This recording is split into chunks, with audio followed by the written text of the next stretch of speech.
Hello there, I am Saroj Mehta, your computer teacher at Vasisth Vidyalaya. Once again, welcome you all today to this presentation on Internet Ethics and Safeguard.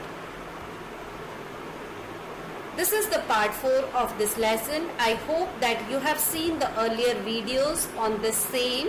So let us have a look. In this video, we shall be discussing the following topic, and also this is the final part of chapter. Here we shall have a look at social engineering, digital footprint, and role of parents and teachers.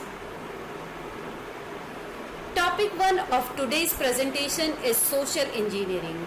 So student, let me start with the question, would you like to give your password to this person here? Let me answer that definitely no. So what is social engineering? In a way, it sounds like something good, but in actual, it is something that means the entire opposite. Social engineering is a term used for gaining unauthorized access and obtaining confidential information by taking advantage of the trusting human nature of some victims. It is the art of convincing people to reveal confidential information such as username, password on the phone or on the internet. Human nature of trust is the basis of any social engineering attack. So, how does social engineering work? Well, it works in phases. Let's have a look. First, research on the target person or a target company, select the victim, develop the relationship, and then exploit the relationship. So what are the precautions to be taken in using the internet? First of all, children, verify the identity of the person or organization requesting personal or confidential information. While relaying personal or confidential information, ensure that only authorized people can hear your conversation.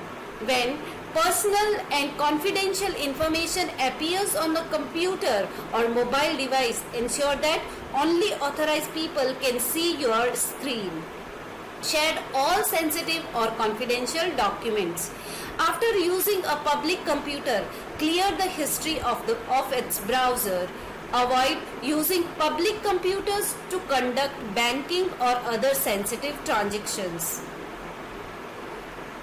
Now, coming to the second part of the presentation. The second part of presentation is digital footprint. Now, the question, what is digital footprint? Remember, when you walk on the beach, you leave footprint on the wet sand behind. Similarly, when using the internet sites you visit, you leave a footprint stating that you were there. This footprint is known as digital footprint. Okay, children, every time when you surf the internet, you have to trail behind, known as digital footprint. Let us take a look at the precaution to be taken. First of all, keep your privacy setting as high as possible. Never post personal information such as home address, telephone number, and parents' office address. Never upload inappropriate picture or video. Next, never post inappropriate matter about any person because your post is public.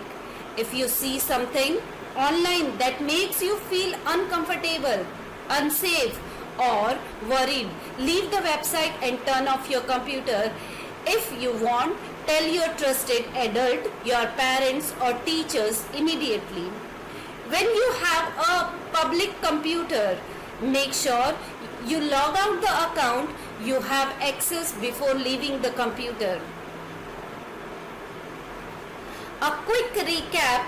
Remember, be careful about what you share, where you share, with whom you share.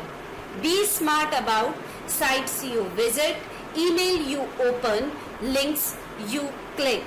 Be yourself, but be your best self. Moving on the third part of the presentation, it is role of parents and teachers. One of the most growing concern of any parents or teachers is children using internet.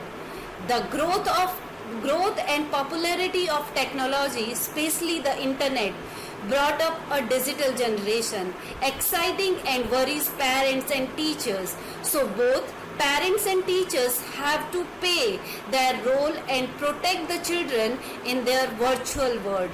Come, let's take a look at the duties that the parents and teacher have to perform to safeguard the uses of internet among children and keep them away from the threat and roam the net. So what must the parents do? Parents and teachers should advise the children to play only those games which are suitable for their age. They should advise children that most of the social networking sites are not suitable for the children under 11 or 12 years of age. Parents and teachers should be part of the children's online life. At the same time, they should gain their trust as far as the use of internet is concerned. They should make such environment at home and at school so the children can discuss their internet related problem openly without hesitation. Another thing, parents and teachers should advise children to create a strong password for any account, for example email, and keep on changing password after a certain period of time. Most importantly, never share it with anyone.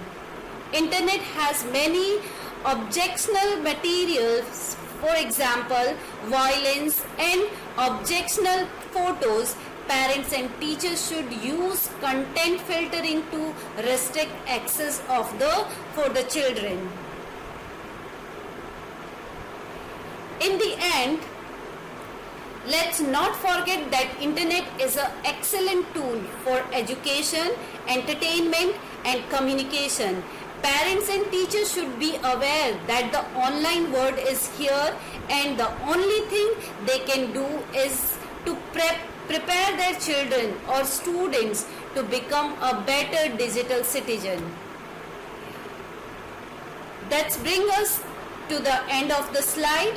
Hope you liked the presentation and understood what you have to do to have a smooth experience online.